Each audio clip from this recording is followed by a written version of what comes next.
Hello guys, welcome to ASPG vlogs. చాలా రోజులు అవుతుంది వీడియోస్ అప్లోడ్ చేయకుండా. అలాగే కొత్తగా చూసే వాళ్ళు ఎవరు ఉంటే మన ఛానల్ ప్లీజ్ సబ్స్క్రైబ్ చేసుకోండి. ఈరోజు మా మామయ్య స్వామి అయితే విరుములు ఉన్నాయి. మా బామ్మ దగ్గర అయితే మా స్వామితో పాటు అయితే శబరిమల వెళ్ళిపోయాడు. వెళ్తూ వెళ్తూ నా ఐఫోన్ అయితే తీసుకెళ్ళాడు. మంచి వీడియోస్ తీసుకుని వస్తా బాబా అని. వాడు తీసిన వీడియోస్ మంచిగా చెడ్డవో తెలియదులే, కానీ మొత్తం భక్తితో నిండిపోయింది. ఎందుకంటే ఈ చలికాలంలో ఎంత నియమ నిష్టలతో వాళ్ళు మాలేసుకొని దేవుణ్ణి పూజించి ఈరోజు ఇరుముల కోసం అయితే ప్రశాంతంగా బయలుదేరిపోయారు. వాడు తీసిన వీడియోలో నాకు అందంగా ఏం కనిపించలే, కానీ వాళ్ళు పడ్డ కష్టం ఇన్ని రోజులు అయితే కనిపిస్తుంది. అంత భక్తితో, అంత శ్రద్ధలతో, నియమాలతో ఒంటి మీద బట్టలు లేకుండా అంత దూరం ప్రయాణం చేసి ఈరోజు వాళ్ళ మనసులో ఉన్న బాధలు, కష్టాలన్నీ నెరవేర్చుకొని స్వామివారిని దర్శించుకొని ఆ మనసుతో వాళ్ళు రిటర్న్ అవుతున్నారు.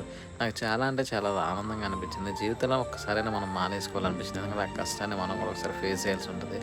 దేవుని నమ్ముకున్న వాళ్ళకి ఎప్పుడైతే అన్యాయం చేయడు. సో నేను కూడా వచ్చే సంవత్సరం అయితే ఖచ్చితంగా మాలేయాలనుకుంటున్నాను మా మామయ్య స్వామిని చూసి. Bye friends, please subscribe. మరొకటైతే మళ్ళీ కలుద్దాం.